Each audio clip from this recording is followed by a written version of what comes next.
आप सबको डॉक्टर रजनी रमन झा, सह आचार्य संस्कृत विभाग, राजकीय महारानी सुदर्शन कन्या महाविद्यालय बीकानेर का नमस्कार स्वीकार। हमने रघुवंश में कालिदास का परिचय आदि जो थोड़ा बहुत अध्ययन था वो कर लिया। अब हम पाठ्य पर चलते हैं। तो पाठ्य पर चूँकि यह द्वितीय सर्ग है, इसलिए प्रथम सर्ग को समझना आवश्यक है। प्रथम सर्ग में रघुवंश के प्रथम सर्ग में राजा दिलीप का वर्णन है कि वह बहुत ही उत्तम राजा था। प्रजा का पालन करने में बहुत तत्पर रहता था और प्रजा जो है वो प्रजा के लिए वास्तविक पिता था। वो अपने पिता तो केवल जन्म देने का कारण होते थे, वह उनका भरण पोषण करता था, शिक्षा की व्यवस्था करता था और रक्षा करता था। तो इस कारण से वह वास्तविक पिता था प्रजा का। तथापि राजा दिलीप के एक बहुत बड़ा दुख था कि राजा दिलीप को कोई संतान नहीं थी। तो उनकी जो पटरानी थी सुदक्षिणा नाम की, सुदक्षिणा, और वो राजा दिलीप दोनों मिलने गए कहाँ, किनको, तो वशिष्ठ को, जो उनके कुलगुरु थे। तो वशिष्ठ ने ध्यान लगाया और ध्यान करके यह बताया कि एक बार तुम इंद्र को मिलने गए थे, दिलीप को बताया, एक बार तुम इंद्र को मिलने गए थे और जब वहाँ से वापस लौट रहे थे तो रास्ते में, तो जो स्वर्ग से जब धरती पर आ रहे थे तो रास्ते में सुरभि गाय खड़ी थी। सुरभि गाय जो देवताओं की कामधेनु गाय है, वह खड़ी थी। लेकिन चूँकि तुम्हारी पत्नी ऋतुस्नात थी, ऋतुस्नात किस कहते हैं, जो रजस्वला स्त्री होती है, उसके बाद जब वह स्नान करती है तो उसको ऋतुस्नात कहते हैं, और वह समय संतान की उत्पत्ति के लिए बहुत अनुकूल माना गया है। तो इसलिए तुम उस ऋतुस्नात पत्नी का स्मरण करते हुए चले जा रहे थे और तुमने जो है वह अपने जो उस बेध्यानी में उस सुरभि गाय को नहीं देखा, न देखा न प्रणाम किया उसको। तो इससे उस सुरभि गाय को ठेस लगी और उसने यह कहा कि तुम अपनी प्रजा के बारे में, यानी संतान के बारे में सोचते हुए जा रहे हो, क्योंकि पत्नी ऋतुस्नात थी तो उस समय जो है वह संतान के लिए बड़ी अनुकूल समय होता है। तो तुम अपनी संतान के बारे में सोचते हुए जा रहे हो तो तुमको अब संतान ही नहीं होगी। ये शाप दे दिया उसको। तो कहा कि फिर तुमने क्यों नहीं सुना उसको। उसका कारण ये था कि जो आकाश गंगा का स्वर बहुत ज़्यादा था, आकाश से आ रहे थे ना, तो आकाश गंगा का स्वर बहुत तेज़ था और दिग्गज जो होते हैं, दिशाओं के हाथी, दिशारूपी हाथी, वे चिघाड़ रहे थे। तो इस कारण से तुमने जो है वह सुना नहीं। किसको नहीं सुना? जो सुरभि गाय ने तुमको एक तरह से शाप दिया, वह नहीं सुना। तो इस कारण से तुम्हें संतान नहीं हो रही है। तो इस पर राजा और रानी दोनों दुखी हुए। तो उन्होंने उपाय पूछा कि प्रभु मुझे उपाय बताइए, कुलगुरु को, वशिष्ठ को। तो वशिष्ठ ने कहा कि गुरु वशिष्ठ ने कहा कि मेरे आश्रम में उसी सुरभि गाय की पुत्री, जिसका नाम नंदिनी है, तो वह भी कामधेनु है, क्योंकि कामधेनु गाय की परंपरा है। तो वह परंपरा, सुरभि माँ है और नंदिनी पुत्री है। तो नंदिनी मेरे आश्रम में है, तुम 1 महीने तक नंदिनी की सेवा करो और जब नंदिनी प्रसन्न हो जाएगी तो वह तुमको पुत्र प्राप्ति का आशीर्वाद दे सकती है। केवल अब वही जो है तुम्हारे इस शाप का अंत कर सकती है, और तो कोई उपाय नहीं है। तो ऐसा सुन के दोनों पति पत्नी जब राजमहल आए तो उन्होंने अपना मन बनाया कि अब हमें नंदिनी गाय की सेवा करनी है। और इस तरह से दोनों ने वहाँ गुरु वशिष्ठ के आश्रम में ही जाकर रहने का निश्चय किया।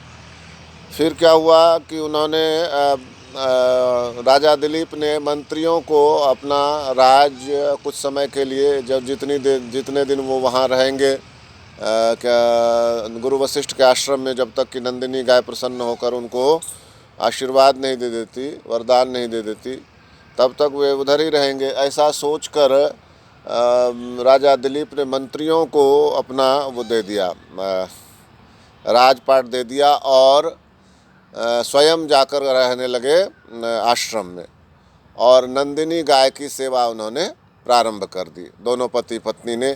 यहाँ तक पहला जो सर्ग है उसमें है। अब इसके आगे की कथा जो है वह दूसरे सर्ग में है, तो इसको अब हम पढ़ते हैं। रघुवंश द्वितीय सर्ग। अथ प्रजानामधिपः प्रभाते जाया प्रतिग्राहित गंधमाल्यं वनाय पीत प्रतिबद्धवत्सां यशोधनो धेनुं ऋषिर्मुमोच। जब वे पति पत्नी वहाँ रहने लगे वशिष्ठ के आश्रम में, तब क्या हुआ? अथ यशोधनः प्रजानाम अधिपः, जो यश ही जिसका धन था, जो वह राजा बड़ा यशस्वी था, तो यशोधन प्रजानाम अधिपः, और प्रजाओं का जो अधिपति था, स्वामी था। प्रभाते प्रातःकाल क्या हुआ? उसने नंदिनी के बछड़े को दूध पिलाने के बाद खूंटे से बांध दिया। अथ प्रजानाम अधिपः प्रभाते क्या किया? जाया प्रतिग्राहित गंधमाल्यम, और उसकी राजा दिलीप की जो पत्नी थी सुदक्षिणा, उसने चंदन व पुष्पमाला से उस नंदिनी नामक धेनु की पूजा की। जाया जो महाराज दिलीप की पत्नी थी सुदक्षिणा, जाया मतलब पत्नी, उसने क्या किया? माल्या मतलब उसने गंधमाल्य, जो ऐसे फूल जिसमें सुगंध है, और वैसे फूलों की माला क्या की? उस नंदिनी गाय को पहनाई, तो उसको उसने स्वीकार कर लिया। अब उसके बाद क्या हुआ? पीत प्रतिबद्ध वत्साम, और उस गाय के बछड़े ने, वत्स ने पी लिया उसका दूध, गाय का दूध पी लिया। अप्रतिबद्ध, फिर उसको बांध दिया। गाय के बछड़े ने, उस नंदिनी गाय के बछड़े ने उसका नंदिनी गाय का दूध पी लिया, और उसके बाद उसको खूंटे से बांध दिया। फिर क्या हुआ? वनाय, वन के लिए, ऋषेर धेनुम मुमोच, ऋषि की उस गाय को छोड़ दिया। गाय को ले जाएंगे ना चराने के लिए, तो चराने के लिए ले जाएंगे तो क्या क्या करना पड़ता है? एक तो खूंटे में बंधी गाय को उसको खोलेंगे। उससे पहले क्या होगा कि बछड़ा जो है, बछड़े को यदि वह दूध पिला के नहीं जाएगी तो बछड़ा भूखा रहेगा इधर, तो इसलिए बछड़े को दूध पिलाया, और बछड़े को प्रतिबद्ध उसको खूंटे से बांध दिया। इसके बाद क्या हुआ? बछड़े को जब खूंटे से बांध दिया तो फिर क्या हुआ? तो उसके बाद कहते हैं कि रानी ने, जाया उनकी पत्नी ने, दिलीप की पत्नी ने, सुदक्षिणा ने क्या किया? प्रतिग्राहित गंधमाल्यम, गंधमाल उसको पहनाई। गंधमाल मतलब सुगंधित पुष्प की जो माला थी उसको नंदिनी गाय को पहनाई। और अब इसके बाद क्या हुआ कि प्रभात काल में प्रजाओं का जो स्वामी था वो दिलीप, उसने धेनुर मुमोच, ऋषि के धेनु को, ऋषि की गाय को मुमोच छोड़ दिया, वन के लिए छोड़ दिया, धेनुर मुमोच। इसके बाद क्या हुआ? तो कहते तस्या खुरन्यास पवित्र पांशुलानाम धुरी कीर्तनीया मार्गम मनुष्येश्वर धर्मपत्नी श्रुतेरिवार्थम स्मृतिरन्वगच्छत। कि अपांशुला नाम धुरी कीर्तनीया, अपांशुला कहते हैं जो पतिव्रता स्त्री है, पतिव्रता अपांशुला, जो जिसके चरित्र में कोई दाग नहीं है, अपांशुला बड़ी पतिव्रता स्त्री है। तो अपांशुला नाम जो पतिव्रताओं में धुरी कीर्तनिया, उसकी धुरी में जिसका नाम लिया जाता है, यानी कि अग्रगण्य, कहते हैं ना कि वो धुरी है मतलब जिस पर टिका हुआ है, पहिए की धुरी होती है ना, तो पतिव्रताओं का नाम यदि लिया जाए तो उसकी वो धुरी है, यानी सभी पतिव्रताओं का नाम उसके नाम के साथ टिका हुआ है, यानी कि वो अग्रगण्य है उसमें पतिव्रताओं में। तो पतिव्रताओं में जो अग्रगण्य गिनी जाती है वह मनुष्येश्वर धर्म पत्नी। मनुष्येश्वर मतलब राजा, मनुष्य का जो ईश्वर है राजा, यानी कि दिलीप की धर्मपत्नी। कौन? सुदक्षिणा। तस्याह उस गाय के खुरन्यास पवित्र पांसुम, उसके खुर के पड़ने से, खुरन्यास पवित्र पांसुम, जिसकी धूली पवित्र हो गई है, खुरन्यास पवित्र पांसुम, ऐसे मार्ग को मार्ग पर ऐसे गई अन्वगच्छत, जैसे कि श्रुति के अर्थ का जो स्मृति अनुगमन करती है। श्रुति कहते हैं वेद को, और वेद के अर्थ का स्मृति अनुगमन करती है, यानी कि स्मृति भी जो मनुस्मृति, नारद स्मृति, पराशर स्मृति, याज्ञवल्क्य स्मृति आदि स्मृतियां हैं। तो इन स्मृतियों का जो केंद्रीय तत्व है, वह केंद्रीय भाव है, वह वेद का ही अर्थ है।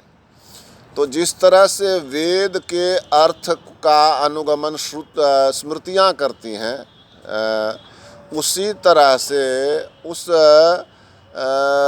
नंदिनी गाय के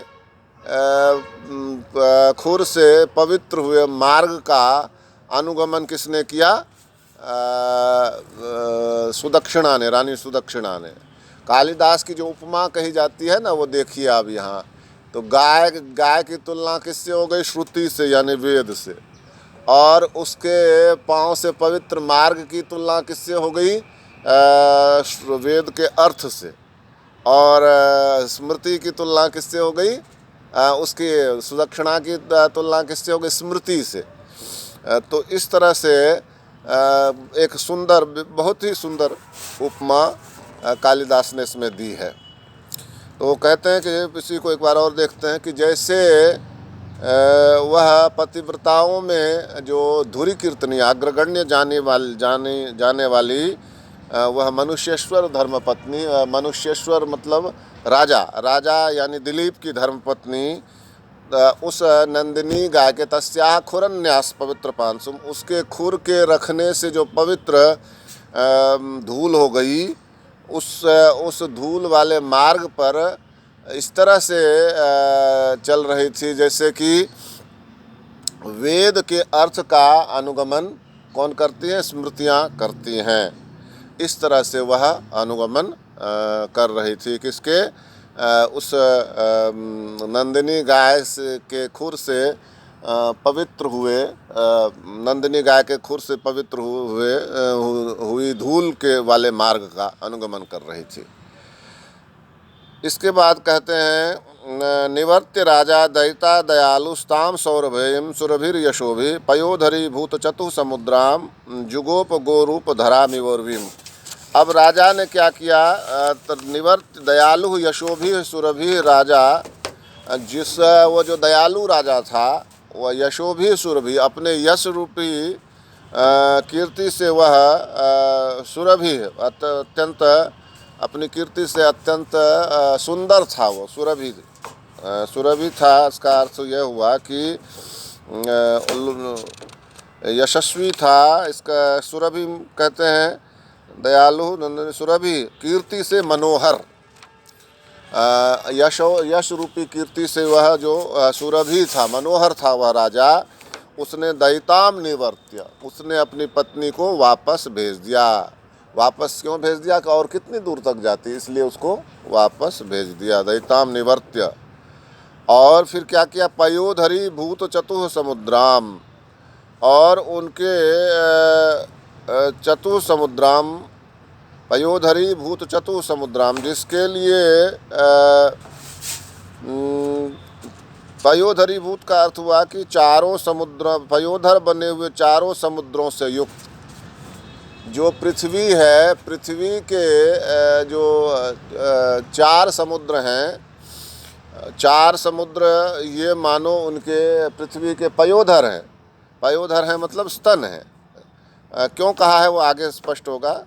गोरूप धराम, गोरूप जैसे गाय का रूप धर लिया हो, ऐसे उर्विम इव, ऐसी पृथ्वी के समान, ताम उस सौरभेयम सुरभि गाय की पुत्री को जुगोप, उसकी वह रक्षा करने लगा।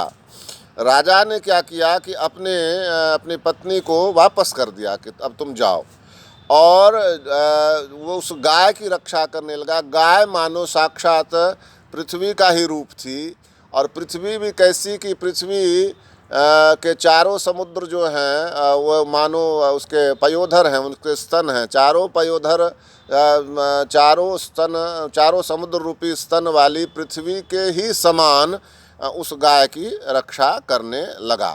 तो गाय के भी 4 स्तन होते हैं। तो ऐसा कालिदास ने